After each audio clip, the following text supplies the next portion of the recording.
Vous informer, bienvenue à tous à ce journal sur Télé 50. Consultation présidentielle, le chef de l'État Joseph Kabila s'est entretenu jeudi avec les ambassadeurs et chefs de mission diplomatique accrédités au pays. Et au terme de cet entretien, le gouvernement congolais a fait une mise au point ce vendredi sur le contenu de cet échange. Suivez. Ils ont été reçus par le chef de l'État.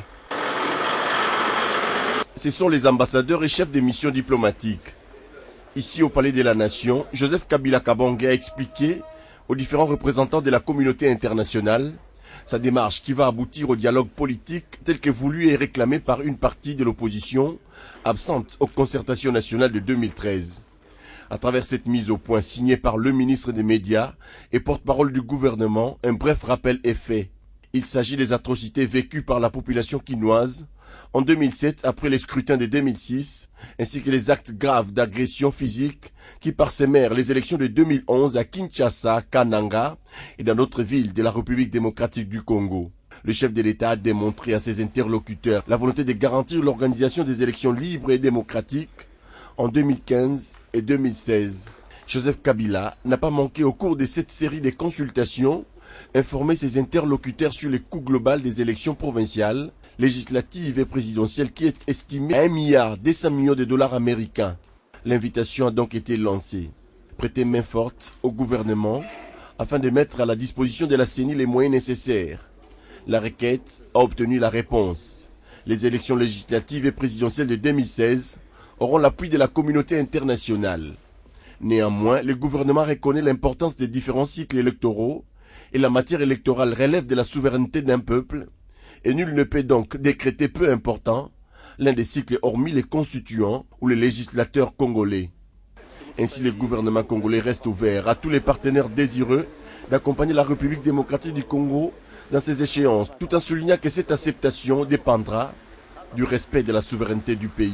Par ailleurs, le gouvernement regrette que certains partis qui avaient pourtant insisté pour la tenue d'un dialogue inclusif après les concertations nationales de 2013, auxquelles ils n'avaient pas pris part, se soient abstenus. Il revient donc au chef de l'État, Joseph Kabila Kabange, après avoir écouté toutes les entités consultées, de décider si les éléments utiles pour la tenue du dit dialogue politique sont remplis et de convoquer subséquemment de telles assises, à moins qu'il ait pu se faire une idée suffisamment claire sur l'entendement des uns et des autres au sujet des questions clés et relatives, que sont notamment les calendriers électoraux, le strict respect par tous des fondamentaux de la loi pendant les opérations électorales à venir.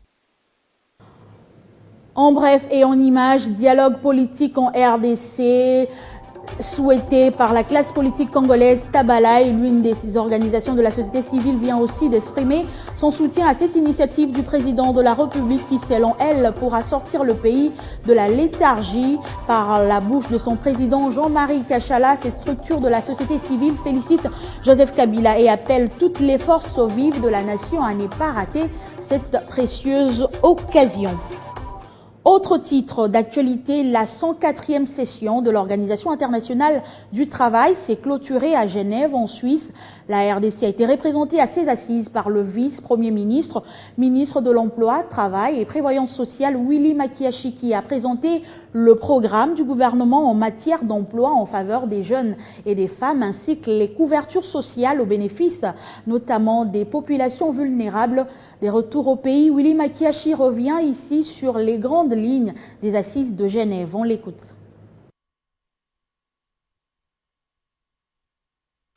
À Genève, nous y avons répondu pour les comptes du gouvernement de la République démocratique du Congo à la conférence qu'a organisée traditionnellement l'Organisation internationale du travail. Nous avons été heureux de rencontrer aussi le monde entier là-bas. Nous avons bénéficié de beaucoup d'expériences. Nous avons aussi communiqué pour les comptes de la République là où on en est. Et donc, en revenant, nous sommes déjà à pied d'œuvre. C'est pour finaliser les documents des politiques de protection sociale pour la République et d'autres réformes qui sont déjà amorcées, que nous allons devoir finaliser avec l'enrichissement des éléments et des autres expériences que nous avons eu à acquérir au niveau de Genève.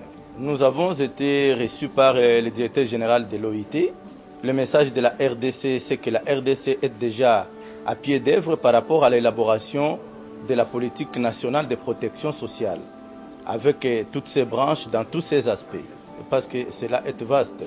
Et aussi, la RDC a déjà, par rapport à ce thème du passage de l'économie informelle à l'économie formelle, la République démocratique du Congo a démontré la croissance macroéconomique qui a pris corps et dont les retombées sociales sont en train d'être organisées pour être palpées du doigt de façon très très concrète. Et donc nous avons démontré que nous, en République démocratique du Congo, les cadres pour le dialogue social étaient déjà instaurés et que nous allons devoir les redynamiser et que l'inspection du travail, qui doit essayer de remettre le pendule à l'heure par rapport à toutes ces mesures qui sont prises, nous sommes également à pied d'œuvre. Véritable scandale dans le circuit de la paye des fonctionnaires et agents de l'État. Ce vendredi, le ministre d'État en charge du budget, Michel Bongongo, a répondu à la question orale avec débat sur la bancarisation de la paye des agents. C'était à l'Assemblée nationale. Pour le ministre du budget, le gouvernement mettra tout en œuvre pour démanteler ce réseau de mafia dans la paye des fonctionnaires. Devant les députés nationaux, le ministre d'État en charge du budget a éclairé la lanterne des élus du peuple. Une réponse à la question orale avec débat sur ce véritable scandale dans les circuits de la paie des fonctionnaires et agents de l'État. Qu'en est-il au juste? Ce qu'on a fait aujourd'hui, c'est un exercice parlementaire. Vous verrez demain ce que nous allons faire demain. Je vous invite personnellement à l'hôtel du fleuve et vous comprendrez très bien. Dans la complémentarité, Ernest Ignoka, vice-ministre du budget, s'en est rendu à l'évidence en décapotant les alvéoles de la mafia qui rame à contre-courant de la bancarisation au sein des différents ministères, dont celui de la santé et de l'EPSP pour la CECOP. En fait, c'est sur instruction du Premier ministre. Nous avons eu à participer à la troïka politique lorsque je fais l'intérim du 14 mai et au cours de laquelle j'ai exposé sur la situation qui prévalait à Mbandaka et à Guémela particulièrement. En fait, nous avons lancé au niveau du budget une équipe qui est allée contrôler et l'équipe a effectivement confirmé, preuve à l'appui, qu'il y a un détournement qui s'est fait mensuellement, une valeur de 134 millions. La bancarisation, fini la mafia, des efforts qui payent 3 ans après le lancement de la réforme de la paie des agents et fonctionnaires de l'État. Une somme de 21 milliards en francs congolais au titre des reliquats vient d'être récupérée par le gouvernement congolais. L'actualité, c'est aussi la Commission électorale nationale indépendante et le Comité pour le partenariat du processus électoral qui ont évalué ce vendredi l'état actuel de ce processus.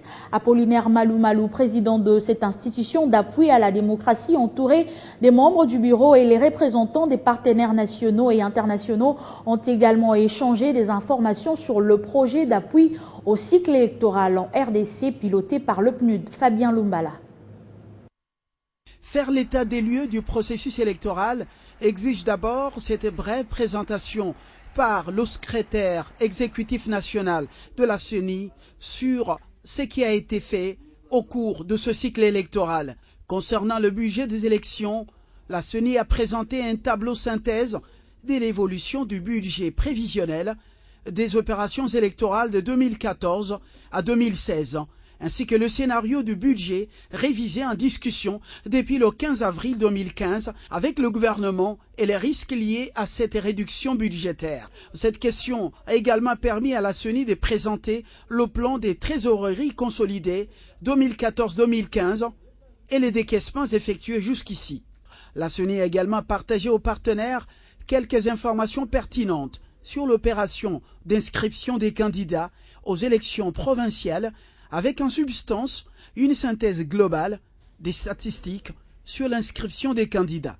Dans leur intervention, les principaux partenaires ont assuré leur soutien au processus électoral en République démocratique du Congo. Les délégués du gouvernement ont fait savoir qu'à la suite de la rencontre du chef de l'État avec les délégués de la communauté internationale, il a été réaffirmé la volonté gouvernementale de financer les élections dans les limites des moyens disponibles et le ministre des Finances, Henri Yav, a annoncé que les discussions sur le plan des décaissements des finances destinées aux élections nationales vont s'intensifier dès la semaine prochaine. Où en sommes-nous exactement avec la déclaration de Nairobi qui a mis fin à la rébellion du M23? Les parties impliquées doivent tout faire pour accélérer le processus afin de boucler ce dossier. Cela demande l'implication de la SADC, l'Union africaine et le bureau de l'envoyé spécial des Nations Unies. Cette déclaration est du secrétaire exécutif de la CIRGL lors d'un échange qu'il a eu avec le coordonnateur du mécanisme national de suivi de l'accord cadre. Suivez. Oh, pour moi, les choses avancent, il y a des résultats tangibles. Vous savez que nous avons tenu une réunion ici le 11 février de cette année et nous avons pu actualiser la feuille de route. Et lorsque nous passons en revue cette feuille de route en ce qui concerne l'amnistie, le rapatriement et les autres étapes, nous considérons que les choses avancent. Il nous a demandé d'accélérer, c'est-à-dire de parachever dans le délai de 3 mois le rapatriement. Comme les chefs de l'État ont dit, on avait déjà commencé d'ailleurs, associer la SADC davantage, l'Union africaine, les Nations Unies, l'envoyé spécial. Tout le monde d'ailleurs participe déjà à ces processus. Ce dossier a vocation à être maintenant définitivement clôturé. Au mois de février, ici même, nous avions dit que nous allions poser les derniers actes qui allaient permettre effectivement de clôturer cette déclaration, c'est-à-dire accord de Nairobi. Le retour est offert à tout ex-M23 qui, considérant qu'il est un citoyen de ce pays, que la guerre pour lui c'est fini, hein, même non amnistié, il a le droit de revenir. Eh bien, dans les 3 mois, donc d'ici le mois d'août, nous devrons avoir posé tous les actes qui permettraient justement de tirer un trait définitif comme souhaité par rapport à Nairobi. Au ministère de la Recherche scientifique et technologie, Daniel Madimba a reçu une délégation du projet Wildlife Conservation qui appuie techniquement l'Institut congolais pour la conservation de la nature dans la protection des aires et parcs nationaux. Des étudiants étrangers venus pour leurs travaux de recherche ont également reçu des encouragements du ministre Madimba. Regardez. Michel Wieland et Crispin Mahamba Kamate, respectivement coordonnatrices du projet chargé des programmes socio-économiques et coordonnateurs de ce projet en République démocratique du Congo, ont conféré avec le ministre de la Recherche scientifique et technologie Daniel Madimba. Le centre de recherche en conservation forestière, géré par ce projet à Epulu, en Ituri, dans la province orientale, est opérationnel depuis plus de 20 ans. Nous venons de discuter d'échanger avec le ministre au sujet de la recherche scientifique parce que l'organisation WCS a une vocation purement scientifique. Et donc nous avons un centre de recherche qui existe depuis plus d'une vingtaine d'années et qui s'appelle CEFRECOF. C'est en fait un centre de recherche de l'ICCN mais géré par WCS. Ça se trouve en Ituri, en province orientale, à Epulu. Et ce centre soutient des recherches en conservation forestière. Le ministre Daniel Madimba, très intéressé par les activités de ce centre, a promis l'appui de son ministère aux activités. Il a souhaité aux étudiants étrangers la bienvenue afin d'effectuer justement leurs recherches dans les bonnes conditions.